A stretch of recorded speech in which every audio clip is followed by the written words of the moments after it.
When Eric talked about pregnancy, let me just add on that. There's a possibility, yes, when you're in a come-we-stay relationship, you could get pregnant. And because you're having unprotected, unrestricted sex, the lady ends up going into a putting herself into a contraceptive. And majority of the time, sometimes because they are young, and these things are done with young people, they have not checked themselves. Before you take any contraception, you need to go to a doctor. Find out what works for you. So you find these girls are taking either they're in injections, they're bleeding, or they are causing harm to their bodies.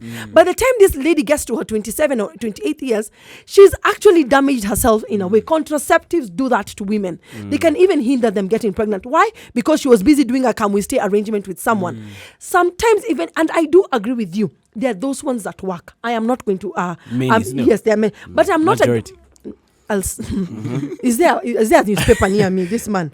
I am not a crusader against men, but often, yes, I'm not a crusader. I know I might sound that I'm very tough on this issue. However, most of the time, the losers when it comes to a come-we-stay relationship are the women, and sometimes children. In the case that Eric was saying, you find someone has been left with a child. There's a child in an arrangement, and worst case scenario, there have been instances where people have started a family, and I know a couple where they have stayed 8 years together.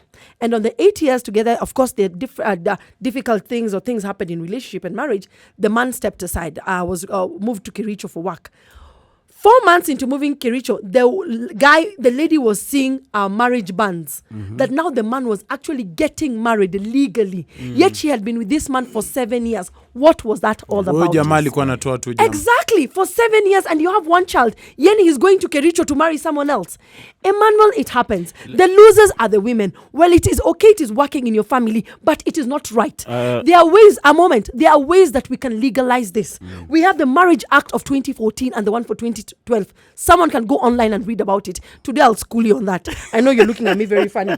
Can we stay marriages? Marriage Act. Yes, there's a Marriage Act for it. Yes, and people have been fighting about these things to be legalized or to be recognized. I'll be very honest with you. It is not legalized, but it is recognized by the